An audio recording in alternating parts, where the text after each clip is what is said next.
This is Midday Mobile with Sean Sullivan on FM Talk 106.5. Welcome back to Midday Mobile on FM Talk 106.5, and our guest back in. Good to see Dr. Luke Engeriser from AltaPointe. Thanks for coming back in. Yeah, thanks for having me again, Sean. You know, you and I had talked before when we were talking about fentanyl and the scourge of fentanyl, and we got into a conversation about xylazine. Xylazine, right. Xylazine. Okay. The street thing that's the Tranq we hear about? Tranq, and the other common word is zombie that you'll hear. Zombie. So Tranq and zombie. Once again, it's beyond me why that would be appealing to people to do that, right. but it's a thing out there.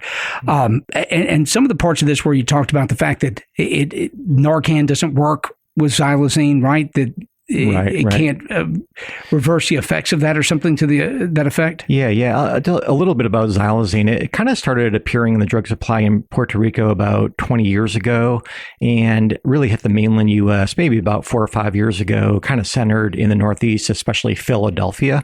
And really is this where we saw you see the videos of the people on the streets there in Philly? Yeah. So that was kind of Philadelphia has been the epicenter of this, but, really spread throughout the Northeast, came down the East Coast, and it's been a huge increase in the South over the last couple of years, and now it's slowly moving its way west and up to the Midwest. Okay, so I have trouble understanding. What is the value to the person who's an addict, they're doing fentanyl or something, that they then do xylazine too? Is there? Yeah. The value is really to the drug cartels more than right. the addicts. So, what xylazine is, it's an animal anesthetic. So if you're, that taking care of big farm animals and doing surgery, you would use xylazine for that. And it's, the advantage for the drug cartels is it's legal right now. Legal? It's legal. That may change in the near future. The federal government is working on making it a controlled substance, but right now it's not.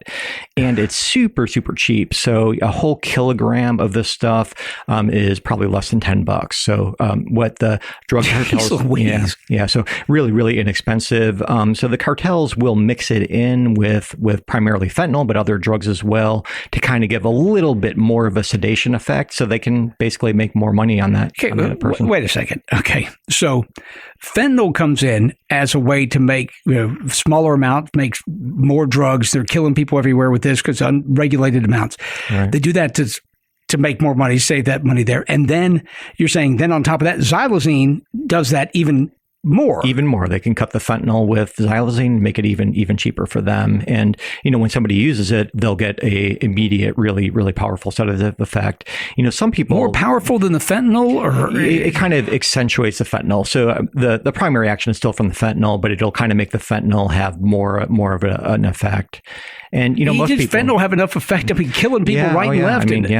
Like we talked about before, the average tablet of counterfeit, pill out there with fentanyl in it is enough to kill a lot of people. And then we're going to add something else to it. That adds something else to it. Yeah. So it's all about market share. If they can get more drug out there for cheaper, they're going to do that. You would think at some point here with these continued stories about this, it would be enough to scare folks away, but not. Yeah, like we talked about, addiction is so powerful in the way that it affects the brain that people will continue to use despite knowing that there's dangerous things out there.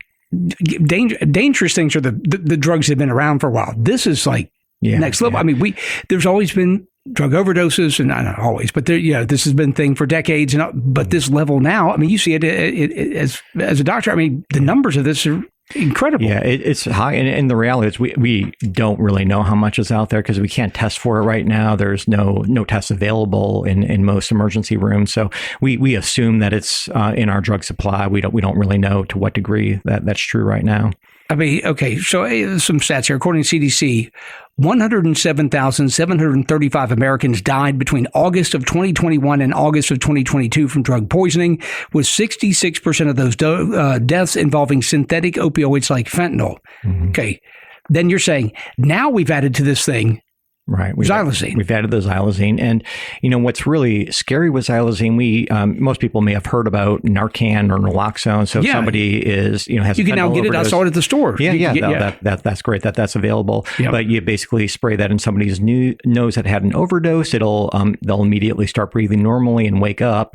What's different with xylazine is if you give the Narcan, they will start breathing because it reversed the fentanyl overdose, but it has no effect on the xylazine itself. So they may still be be highly sedated or comatose even after given the Narcan. If it and you're right, you and I've talked about the addiction and how strong. Obviously, the pull is so very strong here.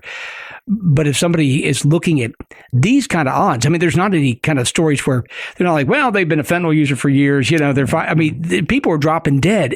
Are you seeing more people come to you at AltaPointe and saying, okay, I'm scared now. This is. Yeah, people are scared, and I'm glad that people are coming for help, but there's still a lot of it out there. And we're talking about overdoses. The other thing that's absolutely horrible was Xylazine are the skin wounds, and that's why it has the nickname zombie. Okay, this is the zombie. Okay, yeah, tell folks about y'all. If it wasn't bad enough, Dr. Engeriser, the zombie effect. What does that look like? Yeah, so people that inject drugs, there's always a risk of them getting a skin infection. But with Xylazine, it's something different. It's not even due to the injection itself. Even people that are using orally or through their nose, they still get these horrible skin wounds where it starts out like a little skin infection, but they'll have big areas of dead tissue.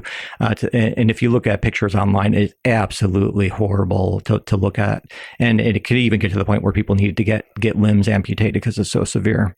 It's okay. And you said we're still waiting on getting, I don't know if DEA or whatever to get this changed into illegal, but I'm thinking of ad campaign. I'm just in the marketing world. Right. How about some ads showing people's arms dropping off? Yeah. I don't think that would be a bad idea. I mean, there were kind of those famous ads years ago for methamphetamine, kind of showing what the effect on people. Yeah, they take a picture of somebody the first time they get arrested for it, and then third time you're like, and it's just 6 months time, and they look like they aged 25 years. Yeah. And I was just at a medical meeting this past weekend where there was a talk about Xylazine and showed some of the pictures. And listen, I'm a doctor. I'm used to looking at a lot of disturbing things, but it's the kind of thing where you just close your eyes. It bothered you? It bothers everybody. It's just terrible to look at. Okay, but this is present in our community. It is, yeah, absolutely. All right, talk about what folks can do, that are addicted, or if somebody's listening to us that has a loved one addicted, what's available with AltaPointe? How do you stop something that's that strong of a pull? Yeah, we talked about last time our behavioral health crisis center. We help people with withdrawal from alcohol and opioids and other drugs.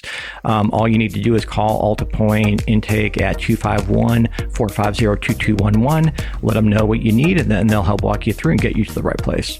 Dr. Engeriser, as always, I appreciate our conversations. Thanks for coming in. Thank you, Sean.